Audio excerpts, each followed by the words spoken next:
We gardeners are, by nature, a patient lot. We sow our seeds in the cool, dark soil of spring and wait with quiet hope for the first signs of life. We tend our seedlings, nurture our young plants, and understand that good things take time. The slow, magical process of a compost heap turning kitchen scraps and garden waste into rich, dark gold is something we deeply appreciate. It is the very backbone of a healthy, sustainable garden, a process I have relied upon for decades. But even the most patient gardener amongst us has moments of impatience, moments when a plant seems to be flagging and needs a little something extra, right now. Sometimes a plant just looks hungry. You know the signs: the leaves are a little pale, the growth has stalled, or the flowers seem reluctant to appear. It is in these moments that we wish for a quicker solution than our well-rotted compost can provide. While compost is brilliant for building long-term soil health and structure, its nutrients are released slowly over many months, even years. It is a marathon, not a sprint. For a plant in immediate need of a boost, especially during its peak growing season, waiting for the compost to do its work can feel like an eternity. We need a way to deliver a fast-acting meal directly to the roots. This is where the humble, often overlooked rotten fruit comes into play. That sad-looking banana with its blackened skin, the apple that has gone soft and mealy, or the handful of berries that have turned to mush at the bottom of the punnet. We might be tempted to simply toss them onto the compost heap, and that is a perfectly fine thing to do. However, in doing so, we miss a wonderful opportunity. These forgotten fruits hold a secret power. They are packed with readily available sugars and nutrients that can give our struggling plants the rapid energy shot they desperately need, far quicker than traditional compost ever could. Think of it as the difference between a hearty, slow-cooked stew and a quick, energy-rich snack. The stew, like compost, provides deep, lasting nourishment for the long haul. The snack, like our rotten fruit, gives an immediate burst of energy to get you through a slump. For certain plants at certain times, such as a tomato plant setting fruit or a courgette working overtime to produce a glut, this quick fix can be incredibly beneficial. It is a simple, effective hack that turns a bit of kitchen waste into a powerful tool for responsive gardening, helping us meet our plants' needs precisely when they need it most. So, what makes a piece of rotten fruit so much more effective for a quick feed than a fresh one, or even our beloved compost? The secret lies in a natural process called fermentation. As a fruit begins to break down, microorganisms like bacteria and yeasts get to work immediately. They feast on the simple sugars inside the fruit, breaking them down into even simpler compounds. This process is what makes the fruit soft, smelly, and altogether unappetizing to us. But for the complex web of life within the soil, this is a dinner bell ringing loud and clear. It is a pre-digested meal, ready to be absorbed.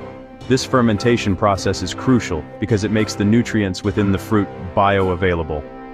In simpler terms, the nutrients are converted into a form that plant roots can absorb almost instantly. When you add fresh material to a compost heap, it has to go through many stages of decomposition, which can take months. The nutrients are locked up and released very slowly. Rotten fruit, however, has already started this journey. The hard work has been done. The sugars are breaking down into alcohols and organic acids, and minerals like potassium and phosphorus are being released from the plant cells, ready for uptake. Potassium is a particularly important nutrient found in abundance in fruits like bananas, and it plays a vital role in flowering and fruiting. It helps plants move water and sugars around, strengthening them against disease and promoting the development of large, flavorful fruits. Phosphorus, another key player, is essential for strong root development and energy transfer within the plant. By using fermented fruit, you are essentially delivering a targeted dose of these crucial elements directly to the root zone, bypassing the long wait associated with traditional composting methods, and giving your plants exactly what they need to thrive. The beauty of this method is its simplicity and speed. You are harnessing a natural process that is already underway, using the power of microbes to unlock nutrients at a rapid pace. This is why it works so well as a quick intervention. When you see a leafy green, looking a bit yellow, or a fruiting plant that needs encouragement, you are not just adding organic matter. You are adding a vibrant, living ecosystem of microorganisms and readily available food. It is a direct and dynamic way to feed the soil, which in turn feeds your plants, creating a healthier garden from the ground up. One of the simplest ways to use your overripe fruit is to bury it directly in the soil. This method is wonderfully straightforward and perfect for giving a targeted feed to individual, established plants like tomatoes, courgettes, or roses. All you need is a trowel and your sad-looking fruit. Start by digging a hole about 15 to 20 centimeters deep, a short distance away from the base of the plant you wish to feed. You want to be near the roots, but not so close that you risk damaging them. It is best to dig in the area just beneath the edge of the plant's leaves, known as the drip line. Once you have your hole, simply chop or mash the rotten fruit a little to help it break down even faster, and drop it in. A single banana, a couple of soft apples, or a handful of mushy strawberries will do nicely. Then, simply backfill the hole with the soil you removed, pressing it down firmly. This is very important, as burying the fruit prevents it from attracting flies, wasps, or other unwelcome garden visitors like rats. Out of sight and out of mind for pests, the fruit will now decompose underground, releasing its treasure trove of nutrients directly to the hungry plant roots right next door. Your second option is to create a fruit fertilizer tea. This is an excellent method for feeding a larger area or multiple container plants at once. To do this, find a bucket or a large jar with a lid.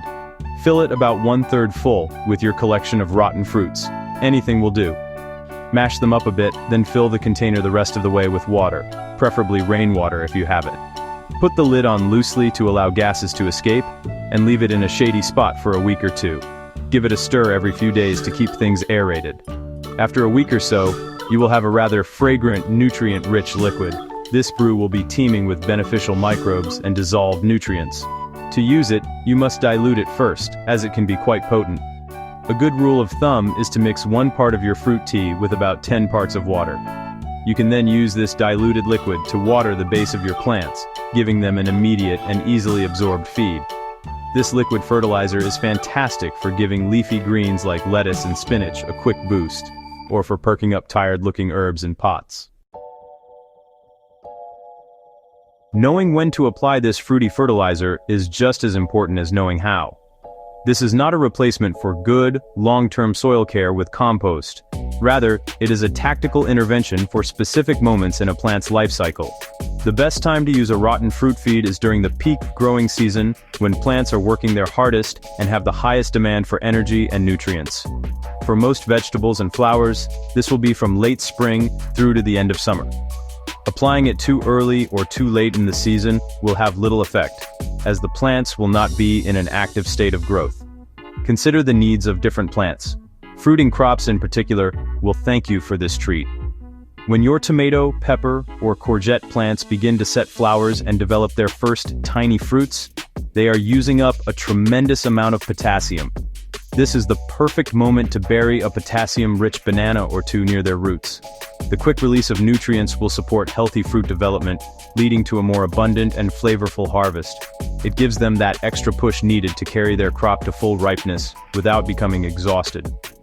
For leafy greens like spinach, chard, and lettuce, a diluted fruit tea can provide a welcome boost of nitrogen and other minerals to encourage lush, vigorous leaf growth. These plants have a short life and grow quickly, so a fast-acting liquid feed every few weeks can make a real difference, keeping them healthy and productive. Similarly, hungry container plants, which have a limited amount of soil and nutrients to draw from, benefit greatly from regular applications of a liquid fruit fertilizer. It replenishes what they have used up and keeps them looking their best throughout the season. However, you should avoid using this method on very young seedlings or seeds. The fermentation process can be a bit too intense for their delicate, developing root systems. Wait until your plants are well established and have a robust network of roots before you introduce this rich, powerful feed. Use your gardener's intuition. Look at your plants and listen to what they are telling you. If they look strong and healthy, your regular routine is working. If they look like they need a helping hand, a little fruity pick-me-up might be just the ticket. While this rotten fruit hack is wonderfully effective, it is important to be sensible to avoid creating any problems. The primary concern for most gardeners will be pests. The sugars in decomposing fruit are a magnet for everything from tiny fruit flies to larger creatures like wasps, mice, and even rats. This is why the method of application is so crucial. If you choose to bury the fruit, you must ensure it is deep enough, at least 15 centimeters or a good trowel's depth. Any shallower, and a curious badger or fox might be tempted to dig it up for a midnight snack. When brewing your fruit fertilizer tea, keeping a lid on the container is non-negotiable. It does not need to be airtight, as you want gases to escape, but it must be covered to prevent flies from laying their eggs in the mixture and to stop curious creatures from investigating. A simple wooden board or an old plate placed over the top of the bucket will suffice. Storing your brew in a less frequented corner of the garden, perhaps behind the shed, is also a wise move. The smell can become quite strong, and it is best to keep it away from your patio or outdoor seating areas. It is also worth considering which fruits you use. While almost any fruit will work, citrus peels can be very acidic and take a long time to break down.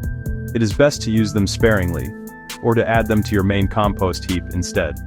Bananas, with their high potassium content, are superstars for fruiting plants. Soft berries, melons, apples, and pears are all fantastic all-rounders. Avoid using any cooked fruit that has had sugar or fat added to it, as this can upset the balance of your soil and attract the wrong kind of microbes and pests. Stick to raw, natural fruit waste. Finally, remember that this is a supplement, not a foundation. A healthy garden is built on a base of well-structured soil, rich in organic matter from years of adding compost and mulch. This rotten fruit method is a brilliant shortcut for providing a quick, targeted boost, but it does not add the lasting structure that compost does. Use it as a tool in your gardening arsenal, a quick response for plants in need. By being mindful and following these simple tips, you can recycle your kitchen waste into a potent, fast-acting fertilizer, ensuring your plants are stronger, healthier, and more productive.